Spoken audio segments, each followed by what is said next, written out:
Los microbios son una amenaza. En 1831, una era en donde los microbios fueron olvidados y donde aquellos enfermos y heridos no les interesaba buscar el porqué de sus afecciones, dejando en un oscuro olvido a aquellos microscopios creados. Pero de pronto, un día, un joven de 9 años llamado Louis Pasteur se encontraba caminando bajo las oscuras calles de París, cuando de repente vio a un joven tirado en el suelo. Vio su pierna y estaba sangrando. Fue una de las víctimas de un lobo rabioso que estaba rondando por aquellas calles del pueblo. Aquella escena lo dejó marcado por el resto de su vida. Entonces, Pasteur se dio cuenta que Spallanzani en realidad no había sido la única víctima y que 8 personas más habían sufrido por culpa de este lobo rabioso, y se preguntó, ¿por qué los lobos mordían violentamente a las personas del pueblo hasta ocasionarles la muerte? Con el paso de los años, Pasteur creció y empezó a forjar su carácter, mostrando interés por los libros de grandes científicos, y fue allí donde descubrió los conocimientos de Linneo, quien contradecía completamente sus ideas acerca de los microbios. Desde entonces, Pasteur se dio cuenta de que el campo de la microbiología y de la química era bastante amplio, y de esta forma comenzó a realizar nuevos experimentos y a adquirir nuevos reconocimientos con sus investigaciones. A los 26 años realizó su primer descubrimiento sobre los cristales, dándose cuenta de que existían 4 tipos de ácido tartárico y no solo 2, también fermentos y compuestos desconocidos que provenían de la naturaleza. Hasta que un día apareció un señor llamado Monsieur Bigot, un destilador de alcohol, quien lo visitó en su laboratorio, comentándole que tenía dificultades con la fermentación del alcohol, así que le pidió ayuda. Pasteur fue a la destilería y olfateó varias de las cubas que no estaban dando alcohol. Allí pudo recolectar varias muestras, dándose cuenta de que había una grisácea y otra viscosa, y se las llevó a su laboratorio para poder estudiarlas. Con el paso de los días y varios fracasos después, Pasteur no se dio por vencido y continuó con la búsqueda, descubriendo por fin un tipo de cultivo diferente, tomando levadura, hirviendo agua y filtrándola, hasta convertirla en ácido, dándose cuenta, por el microscopio, que habían millones de bastoncillos. Fue allí donde se preguntó, ¿de dónde provenían estos gusanos que se encontraban en los ácidos lácticos? El cual fue una investigación que acabó dando en un informe de la Academia de Ciencias de París. Luego de esto, se dio cuenta que estos bastoncillos eran quienes producían ese ácido láctico, aunque nadie sabía el porqué o cómo estas especies tan diminutas podrían ser tan peligrosas, tanto que en las cubas donde se almacenaba azúcar se convertía en alcohol. Y de esta forma se creaba la cerveza, nombrando a Pasteur como administrador y director de estudios científicos en París. De esta forma, Pasteur conoció a Liebig, quien era el gran príncipe alemán de los químicos, quien contradecía el gran descubrimiento que había tenido Pasteur. Según Liebig, aseguraba que la sal era la que ayudaba a la reproducción y al crecimiento de los bastoncillos.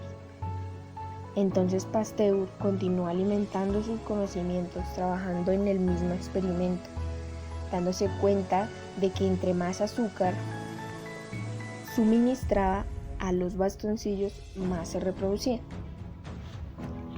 De esta forma, Pasteur logró afirmar y comprobar que Liebig se equivocaba, ya que la sal no era la que producía esto, sino el azúcar.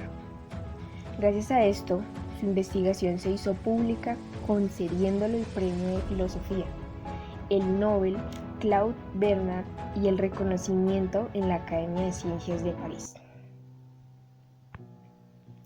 Una mañana Pasteur se levantó confundido porque se dio cuenta que uno de los contenidos de los matraces estropeados encontraba la presencia de unos animalitos pequeños que en realidad no debían estar ahí.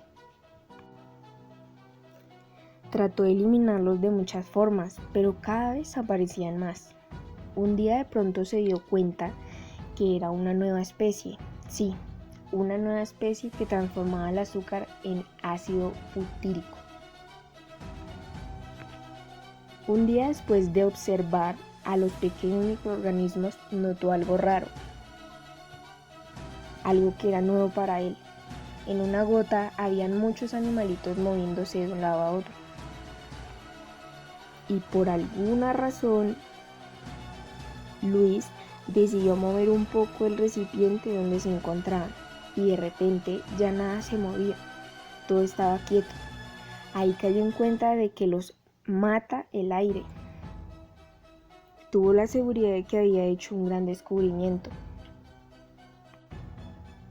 Duró muchísimos días pensando en aquella cosa que había inventado sin intención alguna, ya que no solo se había creado un fenómeno o un fermento nuevo o una especie de azúcar, sino que había un descubrimiento de estos organismos que podían jugar, moverse, vivir. Sí, vivir sin la necesidad de aire, ya que esto los mataba. Era aquí un ejemplo de microorganismos que podían vivir sin aire. Por desgracia, él no había sido el primero ni el único en haber observado este evento, que para Pasteur había sido tan maravilloso. Hace 200 años, el viejo Leeuwenhoek, un comerciante que sobresalió por haber realizado descubrimientos en microscopios, lo había visto por primera vez. Probablemente Pasteur desconocía esta información. Un día llegó a su laboratorio Ballard, el hombre que había descubierto el bromo, quien lo habría ayudado a descubrir un gran experimento respecto a cómo se reproducían los microorganismos. Esto lo llevó a Francia a realizar una investigación en cuevas y colonias respecto a los matraces, dándose cuenta de que cuando más grande era la elevación y más puro el aire, había menos polvo y menor número de microbios. Así que se regresó a París, bastante entusiasmado por su descubrimiento. Comunicó a la Academia de Grandes Pruebas de que si el aire era responsable de crear o no microorganismos, explicando que cuando el aire estaba en perfectas condiciones no se encontraba ningún microorganismo. Volvió a Francia para ayudar a la industria vinícola, sabiendo que les podría ayudar a ahorrar grandes cantidades de dinero, ya que ésta estaba en peligro de quedarse en bancarrota. Una vez allí, Pasteur tomó muestras de distintos tipos de vino: vino amargo, vino viscoso, vino grasiento. Él sabía, gracias a sus investigaciones anteriores, no se estaba dañando por sí solo. Esto era culpa de otra clase de seres microscópicos que estaban empezando a aparecer, y así fue. Cuando examinó la muestra del vino grasiento, se dio cuenta de que habían extraños microbios insertados unos con otros. Descubrió entonces que los animalitos encontrados en el vino grasiento eran diferentes a los encontrados en el resto del vino. Pasteur y su acompañante en esta misión, Duclaus, se pusieron a trabajar fuertemente en un laboratorio que ellos improvisaron. Descubrieron que cuando se terminaba el proceso de fermentación y se calentaba en bajas temperaturas el vino, se morían todos los microbios, inventando así el proceso que hoy en día conocemos como pasteurización. De esta forma fue como rescató la industria vinícola. Tiempo después, Luis trabaja tranquilamente en su laboratorio. Era un día muy normal, sin sorpresas. Así habían sido sus días anteriores después de haber llegado de Francia, hasta que en 1861 lo visitó uno de los profesores a los que más quiso, Dumas, quien le rogó que atendiera su situación, que estaba poniendo en peligro a los gusanos de seda.